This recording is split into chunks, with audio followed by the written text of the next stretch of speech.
Today, we're diving into the Fishermen and Woodcutters album, a stunning collection of ancient Chinese paintings that tell the stories and capture the poetic imagery of reclusive figures living a simple life in harmony with nature through fishing and woodcutting. This album is divided into two volumes, Fishermen and Woodcutters. Each volume features 12 paintings, and each one comes with a poem commissioned by Emperor Mining, also known as the Daoguang Emperor. These paintings are currently housed in the National Palace Museum in Taipei. The idea of fishing, woodcutting, farming, and reading represents four important roles in traditional Chinese society. These occupations reflect the fundamental lifestyle of working people, highlighting their connection to nature and the simple pleasures of everyday life. In ancient China, these activities were often romanticized, symbolizing a peaceful, carefree existence away from the chaos of politics. They also served as a form of spiritual refuge, as many people in literature and art longed for recognition from the ruling class while yearning for the freedom that comes with rural life. Now let's enjoy the paintings and poetry in order. The poems have been translated into English so you can appreciate the beauty and essence behind each piece. Let's start with the first image in the Fisherman volume. Fisherman. 1. The Jade Pendant at Panchi. Zhou Wenwang arrived at Panchi, where he saw Lu Shang fishing for the Jade Pendant. In seclusion by the northern sea, my fishing rod claims spring throughout the year. Who knows of the inquiries made by the noble banner as I await the aged ministers?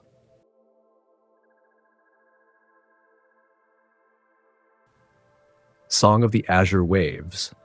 The fisherman sings a song of the azure waves. The vast waves stretch across 10 miles in autumn, as my small boat floats on the current. The song of the azure waves inspires endless joy, with countless mysteries filling my gaze.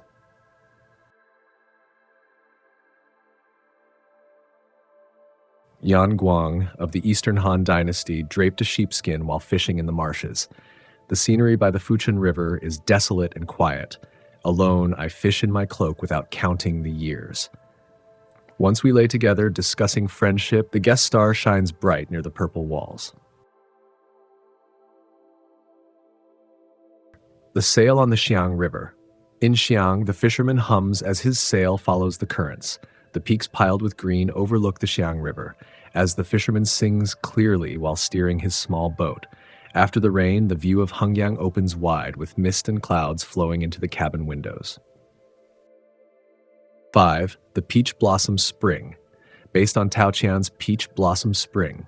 The spring colors of Wuling are unusual, with peach blossoms lining the cave's entrance.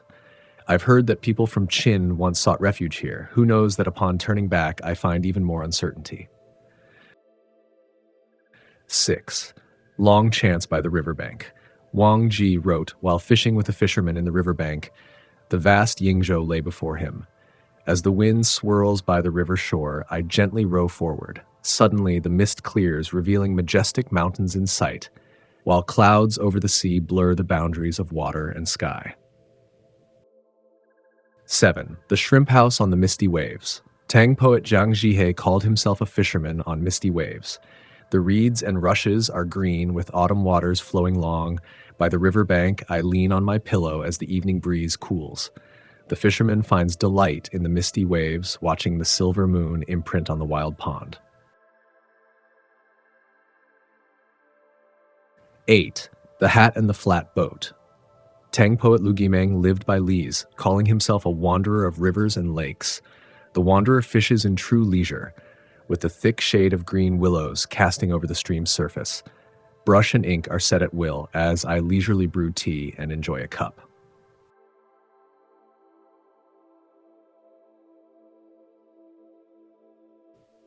9. The Shallow Water of Reed Flowers. Poet Sikong Shu ended his fishing poem by the shallow waters of reed flowers. Along the reeds, the cover is sparse. After fishing, my flatboat sways with the evening breeze. The misty waters appear blue and gray as autumn returns. In moments of clarity, the bright moon reflects in the pond.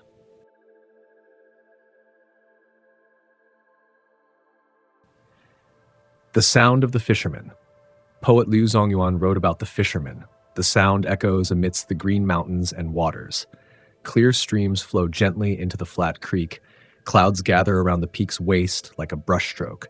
With each stroke of the oar, I sing softly as green mountains and waters flow east and west. The snow on the cold river. Poet Liu Zongyuan depicts the lone fisherman in a hat and raincoat fishing alone on the cold river. Snow fills the Yangtze River, marking the bitter cold of the year. Draped in my raincoat and hat, I still find joy. The clouds connect with the water's surface, the scenery tranquil, as I sit alone in my small boat, holding my fishing rod.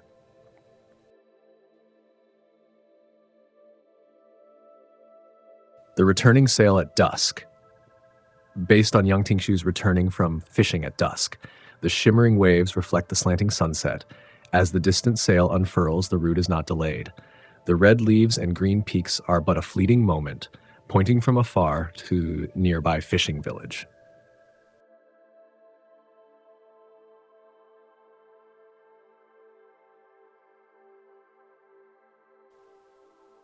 Volume 2, Woodcutters, Fari 1.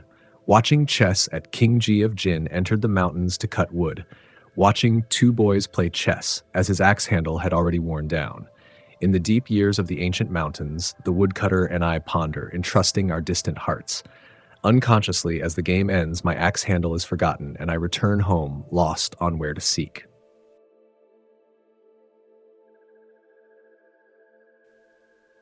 Listening to the zither by the Pine Valley, poet Sikong Tu praised the clear sounds of the zither in the sunny valley, under the shade of the green pines, with one person gathering wood and another listening to music. The clear, crisp sounds echo in the rocky alcove. Tall pines rise high, entwined with ivy. A woodcutter leans against the tree, hoping the music harmonizes with the pure strings.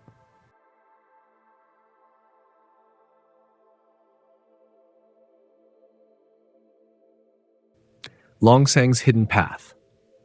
Records of the Immortals. Longsangzi carries firewood while singing. In the forest in spring, Longsangzi eludes the world. In ancient landscapes, solitude reigns. I begin to believe in the joy of immortals beyond the mundane, singing of woodcutting, feeling truly content.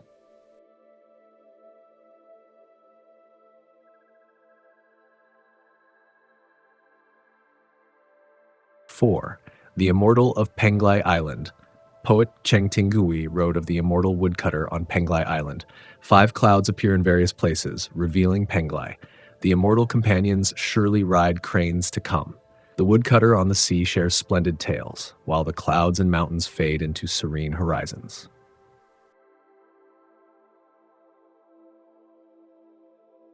5. Donning a cloak in May, hunters a man in May, wearing a cloak while gathering wood, who sees gold but does not take it. In life, integrity is the foundation of 6 plans, who recognizes that the woodcutter's path lies here. Seeing profit, one should not hastily forget righteousness. Outside of gathering wood, what else is there to know?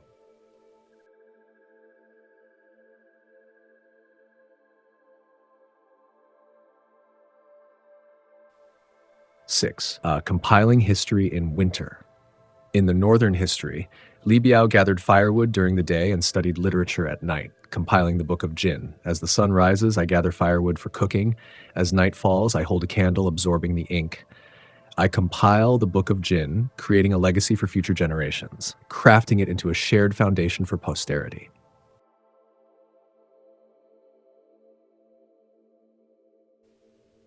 Deep Forest of Blue Peaks. Poet Zhu Guangxi describes a path through the deep forest at dusk as the sun sets and one goes to gather wood. Light smoke drifts in the dense forest. As I seek a path among the mountain peaks and homes, the lingering light of sunset adds a touch of green as I stroll slowly, gathering the emerald moss.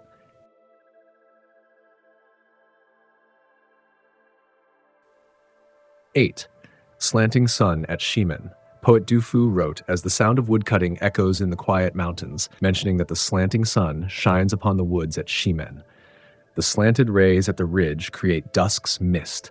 In the depths of the lush forest, the sound of chopping rings. The sound reaches the empty valley. Joy fills the air. Occasionally, I hear a few returning birds.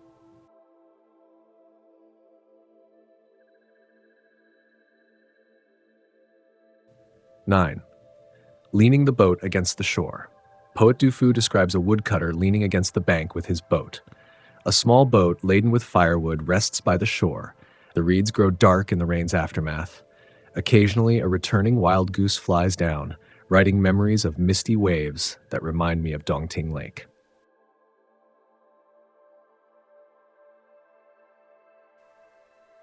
Narrow paths through clouds. Poet Li Xiangyin describes a narrow woodcutter's path that weaves through the clouds.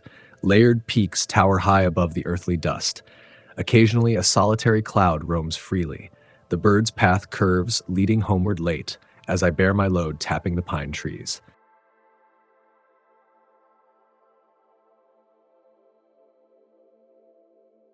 "11.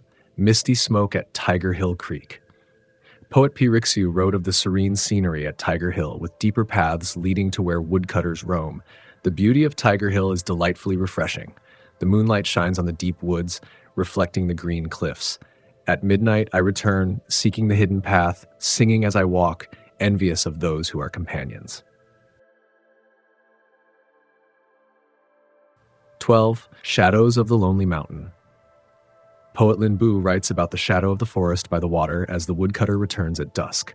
The setting sun slants through ancient treetops. In the quiet of the mountains, birds return to their nests. Why does the woodcutter come back so late, as he Jingzhao's home hides in the Emerald Hills? Hills.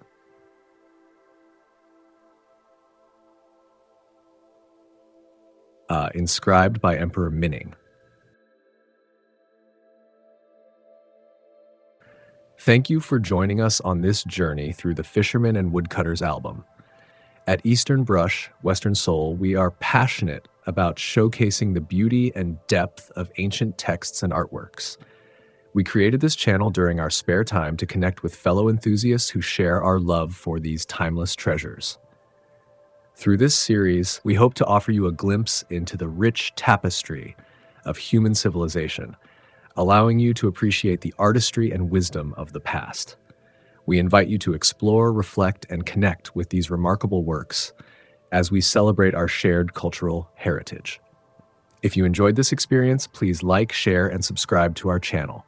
Together, let's continue to explore the wonders of art and literature from around the world. Thank you, and see you next time.